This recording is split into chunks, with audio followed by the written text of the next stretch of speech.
प्रश्न दुसरा मित्रांनो, मातीचा एक ढीग हलवण्याचे काम 15 माणसे 20 दिवसात करतात. तर तेच काम 12 माणसे किती दिवसात करतील? तर आपल्याकडे एक ट्रिक आहे मित्रांनो, साधी सोपी सरळ आहे, जे तुम्हाला समजून जाईल. तर आधी आपण इथे माणसे लिहून घेऊ आणि इथे लिहून घेऊ दिवस. आता सुरुवातीला दिलं आहे 15 माणसे 20 दिवसात करतात. इथे माणसाच्या खाली 15 माणसे लिहून घेऊ आणि दिवसाच्या खाली 20 दिवस लिहून घेऊ. त्याच्यानंतर दिलेलं आहे तेच काम 12 माणसे किती दिवसात करतील.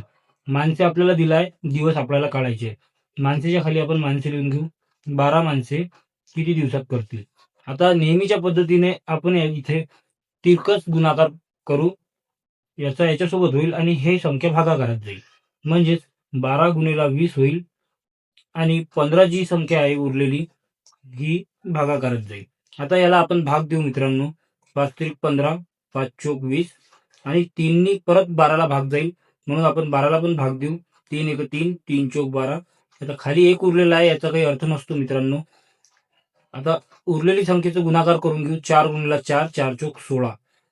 16 दिवस आपलं उत्तर राहील मित्रांनो.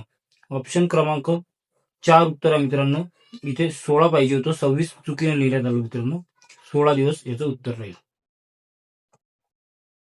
तर पहिला प्रश्न आहे मित्रांनो, 2 तास 17 मिनिटे 48 सेकंद याचे एकूण सेकंद किती. म्हणजे या प्रश्नाचा अर्थ असा होईल मित्रांनो, हे जे आपल्याला 2 तास 17 मिनिटे आणि 48 सेकंद दिलेलं आहे, याचं आपल्याला सेकंदात रूपांतर करायचं आहे.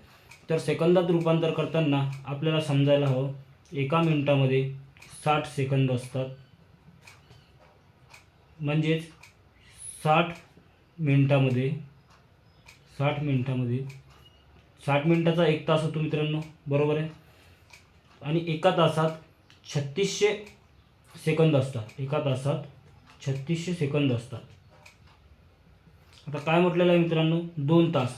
2 तास म्हणजे 3600 गुणिले 2 करू आपण. 3600 गुणिले 2 म्हणजे 7200 सेकंद होईल. 2 तास म्हणजे 7200 सेकंद. इथे लिहून टाकू आपण, इज इक्वल टू 2 तास. तर 17 मिनिटे म्हटल्यानंतर एका मिनिटाला 60 सेकंद आहे, तर आपल्याला याला 60ने गुणावं लागेल. आपण सोप्या पद्धतीने गुणाकार करून दाखवून मित्रांनो. 17 गुणिले 60, 0 0 0, 6 7 42, 2 4 आले, 6 1 6 आणि 4 10, म्हणजे 1020 सेकंद. 17 मिनिटे म्हणजे 1020 सेकंद होतील मित्रांनो. आणि 48 सेकंदाचं रूपांतर आपल्याला करायची गरज नाही आहे, कारण की ते सेकंदामध्येच दिलेलं आहे.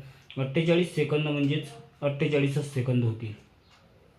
आता मित्रांनो, आपल्याला 2 तासाचं 7200 सेकंद निघालेलं आहे आणि 17 मिनिटाचं 1020 सेकंद निघालेलं आहे आणि 48 सेकंदाचं 48 सेकंदच आहे. तर याचा अर्थ आपल्याला आता या सगळ्यांची बेरीज करावी लागेल.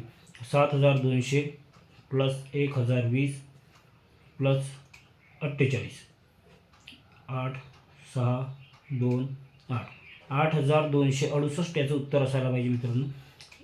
ऑप्शन क्रमांक अ पहिला 8268 सेकंद याचं बरोबर उत्तर असेल.